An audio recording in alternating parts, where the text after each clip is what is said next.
What's up, y'all? And welcome to another episode of Worldly Church Girl. It's your girl, your host, Lillian Harshaw. On today's show, I'm interviewing a father, a doctor, a health performance coach, and the host of the Rise Up radio podcast. This man wears many hats. So it gives me great privilege to introduce to you to what people know him better as, Dr. Al.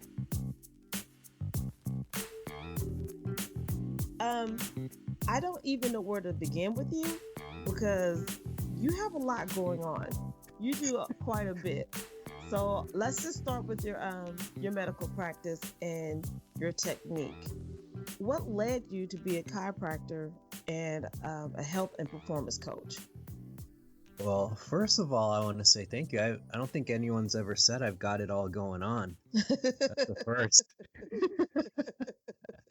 Maybe you didn't quite do it that way, but I that's what I heard. I got it all going on. I will take that.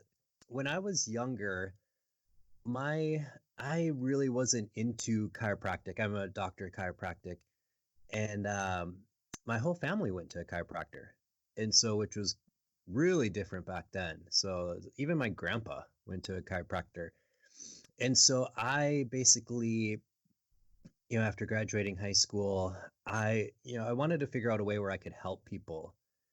And my stepmom and my mother kind of turned me on to, maybe checking out chiropractic. And so I worked for a chiropractor for a while. I did like the front desk and a bunch of therapies. And, I really loved being with the patients, and, they were so great. And I just thought, God, it'd be wonderful to actually be the doctor, the person who at that time I felt was really helping these people out, because you see them walk in, and oftentimes they're really cranky, and they're in pain, so they're kind of a shell of who they are, and then all of a sudden you see this person kind of transform, and after a while, they're coming in, they're giving you high fives, they're smiling, they're hugging you, and they associate that change with you.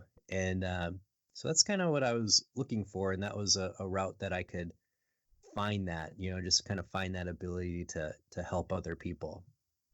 Okay, and how long have you been in the field?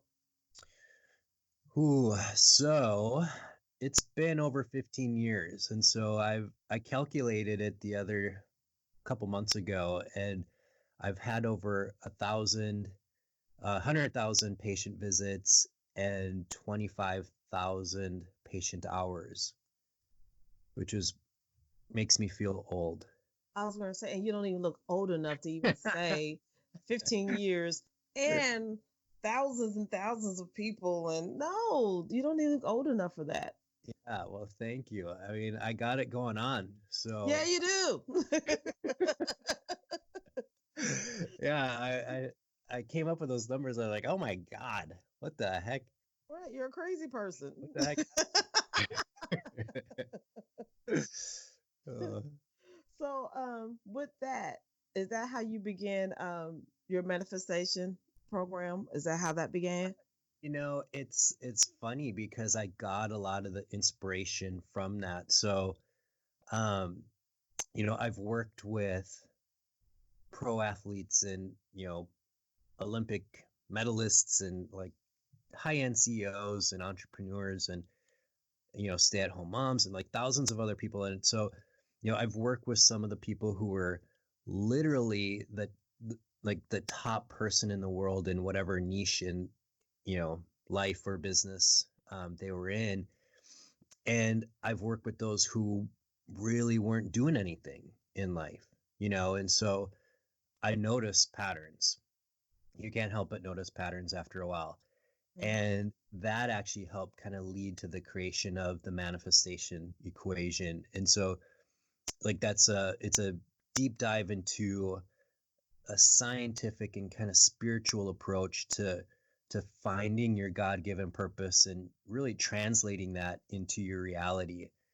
And I started coaching probably about 10 years ago. And this is back when like coaching definitely wasn't cool. You couldn't find coaches on the internet. And it got to a point where the coaching business was overtaking the chiropractic business, and it literally freaked me out. I was like, what the heck is going on? You know, Right. it was scary. And what ended up happening was I kind of went away from the coaching for a little bit because I was like, I don't know how to sustain this. I don't know what I'm doing really. There's no guidance. Mm-hmm. This is kind of happening. And so I ended up taking kind of a couple years off, and then I got back into it.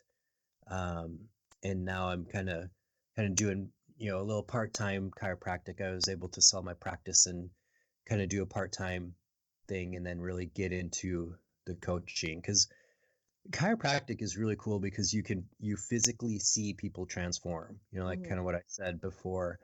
But with the coaching, with the like, you know, my mission is to be in a constant state of self-improvement, and I want to help whoever wants to join me. And so I get to see people transform on not only the physical, but the mental and the relational and spiritual, and just developmental aspects of their life. And that's where this kind of stems from. It's a lot of what I found out in working with people, and treating them for so long. And like I said, I was able to find patterns, and now I've kind of used those patterns, and I've been able to help people kind of manifest where they want to be, and learn how to do that. Now, how did your clients react when you presented them with this new approach to health, this new spiritual approach? With the spiritual, I haven't gotten any blowback, because when I was just doing chiropractic, my one of my mottos was, do not talk politics and do not talk religion to Yes. patients, Right. because it's never going to lead to anything good, especially now with politics. If you say one thing, All it's hell getting right. breaks loose. Yeah. Yeah, Yeah. exactly. And so, I've kind of been able to, I still don't really talk politics at all, but, as far as my faith, and, I typically lead with, I'm a child of God. I haven't really received any, at least yet, like anything negative from that. And, it's one of those things where, you really, if you create anything, like if you create a group, you typically will have people who are kind of like-minded. And that's what you really want, because they're the people who really build you up, and kind of inspire you. And with that, it just kind of builds the enthusiasm inside of you to kind of build whatever it is that you're trying to build, whether it be a running group, or like an athletic group, or maybe a self-improvement group. um, I've always found that the people who kind of join are really, how would I say it, just they're just positive. And so that's kind of what I've found. I'd say, like, maybe 10% could be negative, and you probably find that in any type of group where 10% will kind of go against what you're doing, or kind of go against you, or kind of be a negative aspect. But I mean, the vast majority has been extremely positive. When you said there was a pattern that you see in most common people or in everyday people, what two things would you say you see the most in most of us? uh Boy, there's quite a few. Let me see if I can get the top two. I would say gratitude would be a major component. um because when you have, I mean, when you're thankful for things, you just have more to be thankful for. Mm-hmm.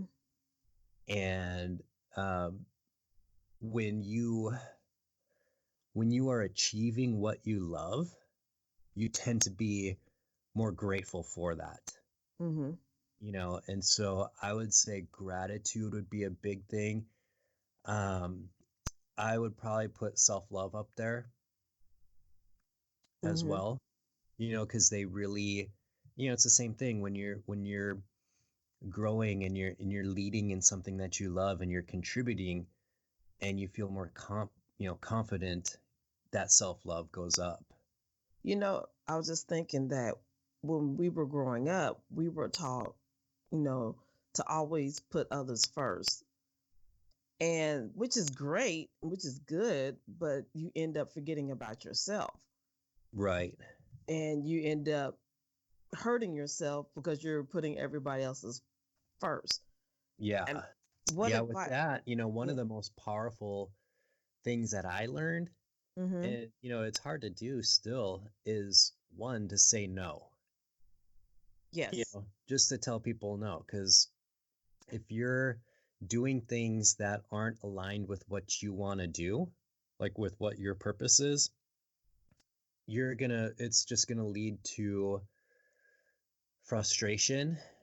You're gonna be banging your head against the wall, you're gonna have less energy, obviously you're gonna have less fulfillment. And that's why one of the biggest things that I've found is that you have to find your purpose, or what I call your truth. And Mm-hmm. everything kind of like stems from that. And once you find that, you have to start making decisions that are based on that truth. And it's going to be different for everyone else. Every single person's going to have a different truth. But the trick is, if you don't find your truth, someone else has their truth and they're going to push you down their path. Yes. And that's where the no comes in. Yes.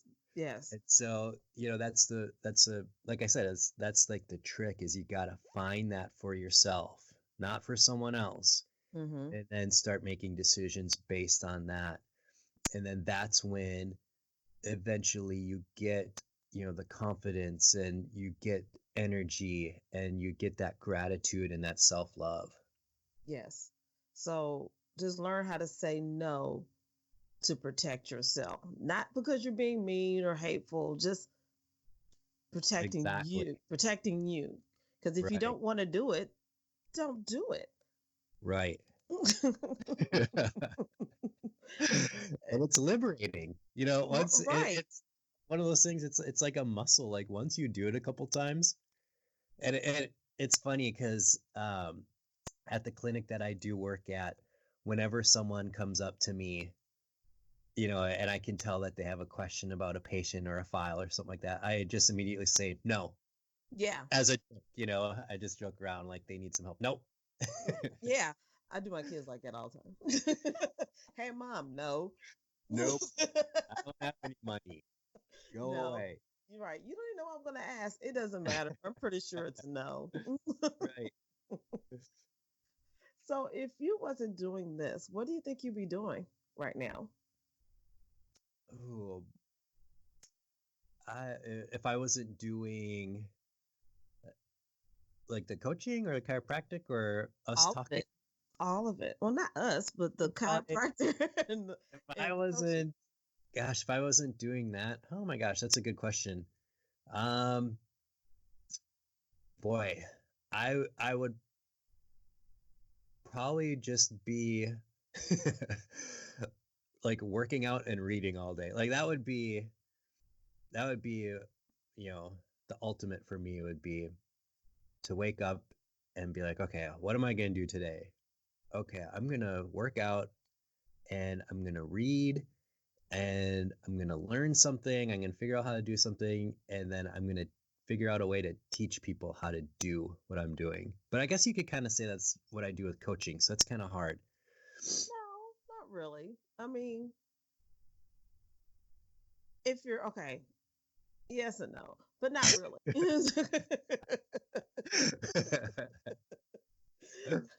So your plate is like stupid full, like I already said earlier, and you ran the IronMan race. You did the OCR World Champion and won multiple awards. Which one of those things would you say was the hardest one for you to accomplish? Oh, lot of those physical things, I would say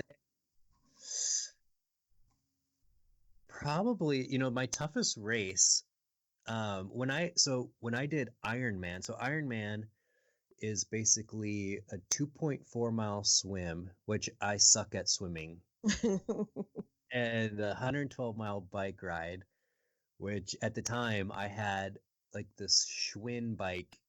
It was like pretty comical. Wow. Pretty bad, like a junkie bike. Mm-hmm. And then a 26.2-mile run, which was like the only thing I was kind of decent at. Mm-hmm. But the trick to when I did it, like I didn't race it, it was just more to kind of complete it.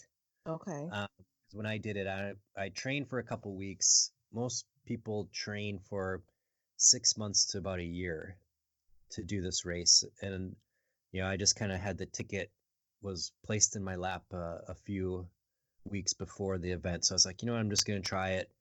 And, my goals in doing that race was one, to not die. Okay, Like, that's a good goal. don't die.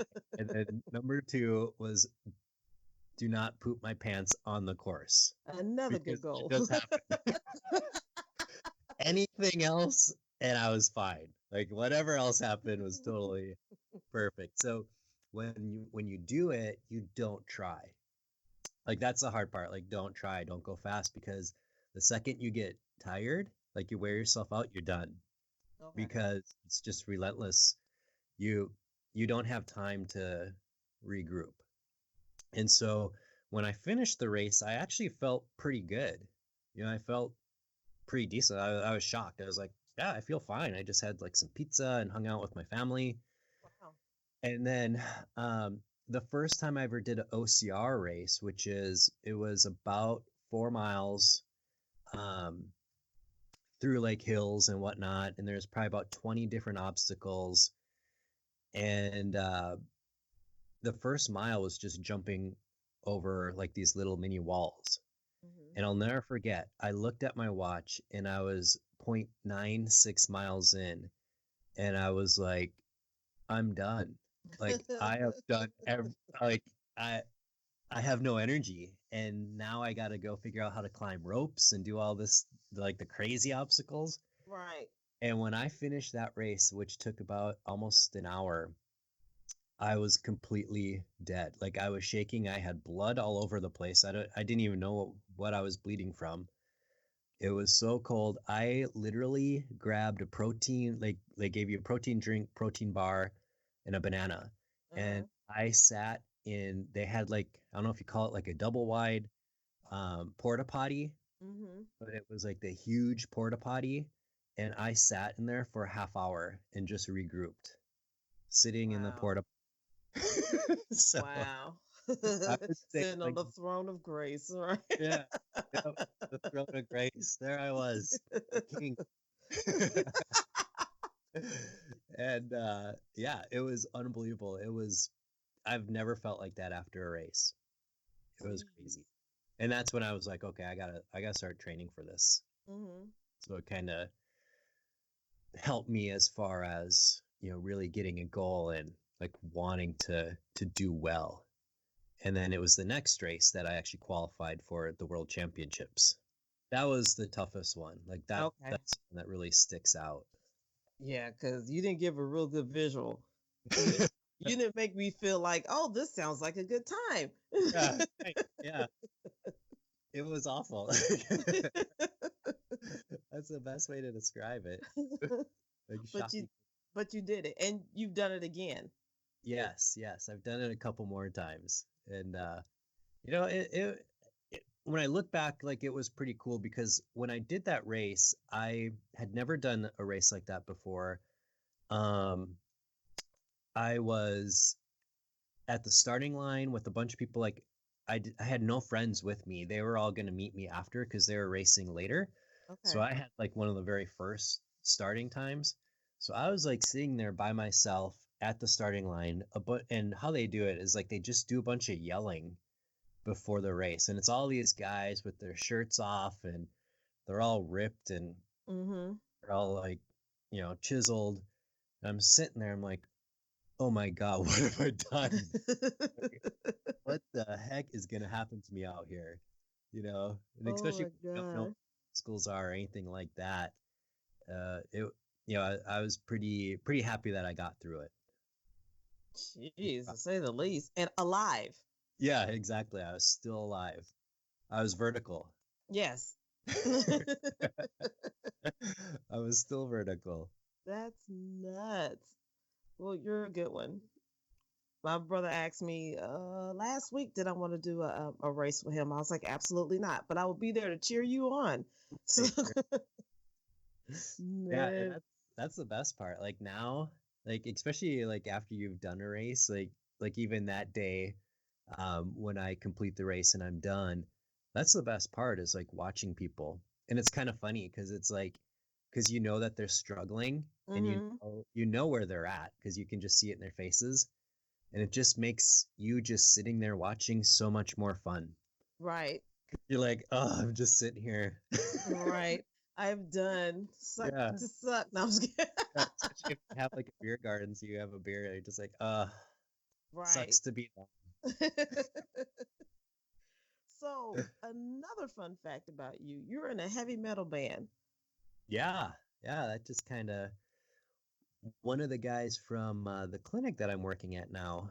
We kind of got along right away because we were both into heavy metal, Hmm, and I used to play guitar a long time ago. Like this is back in high school, hmm, and so I quit because when I went to college, like, of course, no one listens to heavy metal, and no one wants to listen to some dude play his guitar playing heavy metal. So right, I kind of quit playing in college, because it just girls weren't into that for sure. So I was like, well, see you later, guitar. right. And then, all of a sudden, fast forward, and my buddy here, he used to have a band, and they hadn't played in like 7 years, and they were talking about getting back together, but they're looking for a bass player. I was like, well, I used to play guitar. I could probably play bass. And so we just kind of got together and started jamming and it went really well. And so we actually have an EP coming out. We've got about 8 songs. Nice, And I literally started playing about 1 year ago from today. And so, nice. yeah, so now we're just kind of waiting on the artwork, I guess, which I didn't realize was such an important piece. Right. We're waiting. I'm like, come on, fellas, we're ready. Right, So, dude. Let's do this. yeah, So, what's the name of the so band? alive. So you can find it at Kept Alive Band on Instagram and Facebook and all that. Nice, nice. It's it's like legit heavy metal. So just to warn you. Just a heads up, huh? Yeah, it's funny because like my friends listen to it and they're like, "Oh my God, like you guys sound like a real band." Here you go. Like, Thank thank you. you. Yeah, thank you. That's what we were trying to accomplish. Okay. Right, exactly. Friends are the best and the worst. Yes, yes. Oh my God. Yeah, they're funny. Oh But my they all goodness. come to like the shows and stuff, so it's really cool. That's awesome. So, do they like heavy metal or they just are they growing to like it I since think they've they're come to see you? growing. Like, yeah, they don't like it, but they appreciate it. Okay. Especially when you go, and that's the thing is like when you go to a live show and Mm-hmm. watch them play, like if you watch a good heavy metal band play and you're watching them, you're like, wow, like you can see that they're talented. Yeah. You're just like, it's pretty impressive. Like Now, if you can get past the music, if you just if you get can get past past what all you're the hearing, vocals, yeah, just like see them doing their thing, it's pretty cool. Like when you well, see a drummer who's on, it's pretty awesome. cool. Now, again, on top of everything else that you do, you mentioned that you have a podcast. Yes, the What? Rise of Radio podcast. Okay, now how did that get started? So that's been going for about 2 years. So maybe 3 years ago, I started listening to podcasts myself. I just kind of got into it and I really used it in my training, which was kind of funny because I got to a point where I realized that with my running, I wanted to do like short runs, which is, like 3 miles every day, not fast. Mm-hmm. And so if I listen to heavy metal while I run, I just naturally start running faster. So, I started hearing about podcasts. I'm like, you know what? I could put some like just some positive words in my head while I run. Mm-hmm. And so I started doing that, and it made the runs a lot quicker. Like the time went by a lot faster. And, in 2018, I had a couple goals. And one of those goals was to meet people who would inspire me, and kind of push me Mm-hmm. to different things. And I thought to myself, you know what? A podcast would be a perfect way to do that. And so I really kind of started the podcast for like kind of selfish reasons, And so I did that. And, the point of the podcast is to meet people who have inspiring stories or have inspiring messages, to kind of help lift myself and to lift up the listeners into thinking, I can do this too. I might be at this place now, or maybe all of a sudden I just kind of woke up and I'm looking around and I'm thinking, what the heck happened to me? Or, Right. the hell am I? And to realize that, okay, we got to get back on the horse and, get going. And so, I wanted to um, fill the air, I guess you could say, with stories about people who have done that, or, techniques of things that can help you to get past certain things in your life. And That so, yeah, it's been 2 years. It's been awesome. I've met awesome people, and I'm sure you feel the same way. it introduced me to people that I would have never gotten contact with. Right, right. And that's the beauty of it, because I would have never gotten in contact with you, Yeah, for right. example. And like you said, you learn so much from all these different walks of life, and then at the same time find out you both have a common ground. Yeah. Yeah, and It, for some people, if they're stuck and they hear the story and they're like, "Oh my God, that person had it 10 times worse than I did. Why am I just standing here? Like, yeah, that person can do it, I can do it." yeah, you realize your life is not that bad. It's very inspiring. Yes, it is. Now, what advice would you give someone who feels physically and emotionally just drained? I would say probably the number one thing would be to find their truth. That's probably by far the best thing. And so to kind of explain that, most people, especially with my coaching, they'll ask me, what's my purpose? One of the top questions I get is, what's my purpose? Or, what should my purpose be? Or how do I find my purpose? And, I always have to tell them that, one, I don't know. I have no idea.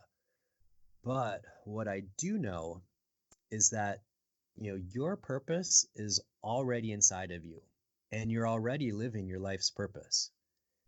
And to some people, that's great news. To the rest, that's horrible news. That's like the worst thing. But Right. hopefully that's the kick in the butt that person needs, to Mm-hmm. start living their own life.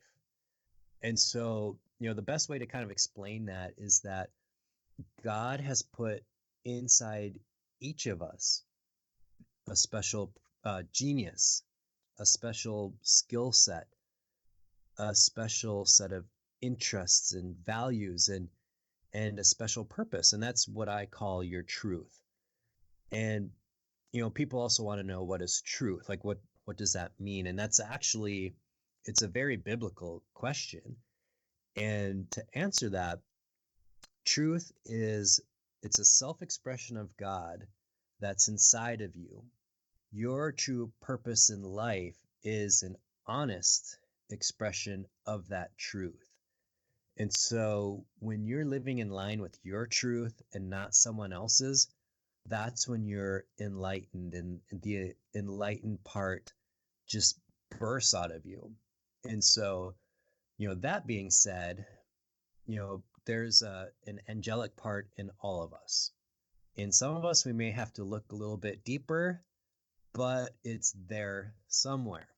And so an angel is a messenger of light. And when you're using your God-given purpose, values, talents, skills, your truth, that's when you're enlightened. And when you've tapped into that angelic part of you, you light up and it shines on the world. And so, with my clients, I've seen so many times when they start to finally assess themselves and they allow themselves to be themselves. And then when they are themselves, they finally love themselves. And that's what truth really is. It's love. And it's when you have the ability to find that love inside of you and you can share it with the world. Like when you figure this out, what is your truth? It's a powerful state to be in. And when you fill your days with things that are in line with your truth, you're inspired and you're energized. And, that's when your light shines the brightest and your life grows, and, your self-worth and achievements and your leadership grows, your gratitude, self-love, and all these things start to come together. And everybody has that inside of them. And you have it inside of you. Like all you have to do is take the time to look for it. And everyone has their unique set of truths. And we kind of went over this before. It's like a fingerprint or a snowflake. It's unique to them. And so I kind of brought this up before where, to give an example, in my case, I love self-improvement. I love to learn. I love helping others, and I love teaching others.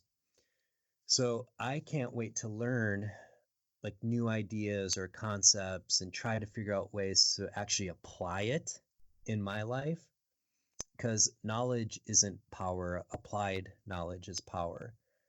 And I try to apply that, what I've learned.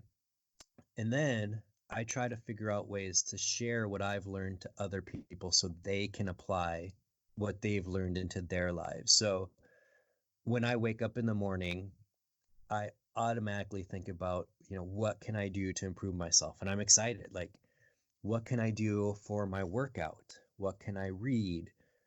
What can I listen to? Who can I help, and how can I help them? It's like a daily mission, and Mm-hmm. it's what I'm excited about. And so I don't have to be told to do this. Like I don't have to be asked. I just do. And at times it can be very scary trying to figure this out, but it's just one of those things you just do. And so, some of the ways you can kind of determine, what your truth is to ask questions. And like, what do you like to talk about? What do you spend your time on? What do you spend your money on? These are all questions that'll help determine what your truth is. Mm-hmm. So I think really that's probably, especially for people who are struggling, that is by far the number one thing that you can do, because then you can in turn put that into your work.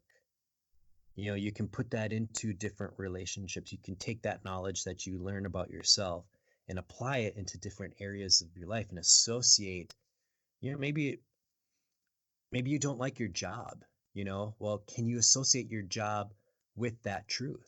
And if you Mm-hmm. can do that, all of a sudden you start to enjoy your job. It's like a different mindset. The short of this would be find your truth. That's the short answer. I like the long answer. Because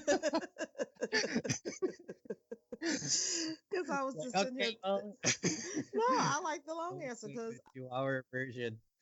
no, Sorry. it was awesome. Because I was sitting here thinking, I was like, this is probably the reason why a lot of us have a better second act, if you will, because that's when we realize who we are and unapologetic about who we are. And then we are able to find out our purpose in life. Because, when you're younger, you have a tendency to just be all over the place and you really don't know where you are, what you're doing, or and what you're doing it with. You're just doing stuff. You're Right. just everywhere. And then the older you get, you realize, oh my God, what the heck was I thinking? Yes. Uh, and that second act was like, okay, now I know who I am. Now I love myself. And now I know what I would like to do for others. Right. And it's a beautiful feeling. Yeah, and that's where, you start feeling better about yourself. It's like you have energy. It's just like this infinite amount of energy can come from that. Now, what advice do you give yourself when you feel like throwing in the towel and give it up? Ooh, what advice do I give myself? Typically, one of the things that I always tell myself is, and it's kind of funny, I just made a post about this the other day, is whatever happens, I shouldn't say whatever happens, but in this thing that I'm going through, like, I'm not gonna die. Just take a deep breath, think about things that you're gonna do, take a look at whatever situation you're in. When you start to think about that situation and you kind of detach yourself from that situation, you get what's called objectivity. And you can take any situation, and when you detach yourself and you utilize a different part of your brain, like the big part of your brain, you're able to take a situation and you can extract the good and the bad from it. And so if you can just concentrate and really focus on the good and look around, like I said, take a deep breath, look around, make a plan, and then take action. That's kind of like a few different things that I tell myself, all wrapped up in one answer. But usually it leads off with, I'm not going to die. Like, this is And not going to kill me. right. Well, they say what Oh, doesn't kill you okay. makes you stronger. Yeah. And Yeah. sometimes I have to look, okay, well, in 3 months, this, you know, I'll be past this. I don't know where I'll be or, what the situation will be, but I'll be past it. Very true. Well, I enjoyed talking to you. Yeah, thank you so much. This is great. This was awesome.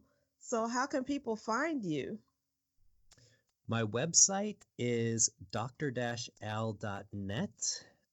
I'm probably most active on Instagram, maybe Facebook, a little bit on LinkedIn, and at all those, I'm dral.health. And then you can also find me at the Rise Up Radio podcast, and that's on Apple, Stitcher, Spotify, all the normal ones, I guess. Now, I have one last question for you. Are you ready? Ready? Have you listened to any of my shows? I have not. Oh, hurt my That little will baby change. feelings. Actually, my plan is I'm going to subscribe to it and then I will listen to it and then I'm going to rate it and review it. Oh, thank you. I shall do the same for you as I pointed fingers at you. Yeah, right. Yeah. Here is Oh, like I here's the said, last. that's what I do during my runs is I love listening to podcasts. So I'm Yeah, definitely gonna check it out and subscribe to it. yeah. I'm a podcast and Audible chick. Right. Love them. Love them. I was gonna say me too, but Yeah. the chick. I'm a podcast. Me too. Here's your last question. If you could have any song be your theme song when you walked into a room, what would it be and why? Ooh, if I could have any song be my theme song. Oh my gosh. You know, I just had the answer to this and it's gonna kill me because you put me on the spot and I won't be able to think of the specific song. um, okay, so I will just go. Oh man, see the thing is, Like I'll go with a song by Slipknot. It's called Sick. Okay. I'm only putting that in because when I was in chiropractic school, every class had a softball team. And so I just happened to be on the softball team where we just mashed and crushed. And so we all had our own theme song, like walking up. You know how they do that in baseball? Like Yeah. each player. So we had our own song. Like that's how awesome we thought we were. So we all had our song, and Slipknot Sick was my song. Okay. For no other reason that I like the beginning. How's it go? Well, it's not the words, it's the music. Okay. Okay. Okay. I was gonna say, It's what's the like, yeah, words? What's the like lyrics? yeah, that's why I was like, maybe it wouldn't be my theme song with the words as much, but the music for sure. Oh, you can do the instrumental when you walk in. Because that's what gets me pumped up. See? Which is ironic that you're in the health biz and your theme song is Sick. Yeah, right. Yeah. And funny enough, so we've going back to Kept Alive, the band, we've done a few shows, and at the end of a couple of our shows, which typically doesn't happen with any of the shows that, like the local shows anyways, is we've had people say, like, they'll just start yelling one more song, and it's not our friends, like one more song. And the last one, I was like, nope, we're done. We're getting off stage. Like, it was just a complete mess. Like, all this stuff happened, which, like, it was just hilarious. Like, the lead singer was bleeding. He accidentally hit his head on the drum, and like, it was just a complete mess. And then we're like, well, maybe we should have one song where we do a cover, and we just have that backup where if people start yelling one more song, like, that's Right. our song. Like, so some people might kind of know it, it'd be kind of cool. And that was the song. We're still trying to figure out which song we're going to do, but that was the song that I recommended. Yeah. Well, they should listen to you. Well, thank you, Dr. Al, for everything. Lillian. Oh, you were awesome. Yeah, I'm looking forward to obviously staying connected and collaborating again. Definitely. Absolutely. That is like on the to-do list for sure. Right. Thank you so much, and we'll be chatting soon then. We sure will. Thank you, Dr. Al, for being on my show. I greatly appreciate that you squeeze me into your busy schedule. And if you would like to be on Worldly Church Girl, click the link below, shoot me an email, and let's see what we can do with that thing. And guess what? You haven't subscribed yet. I don't know what you're waiting for. Hit that subscribe button. That way you will never miss another show. And as always, thanks for joining your one and only Worldly Church Girl.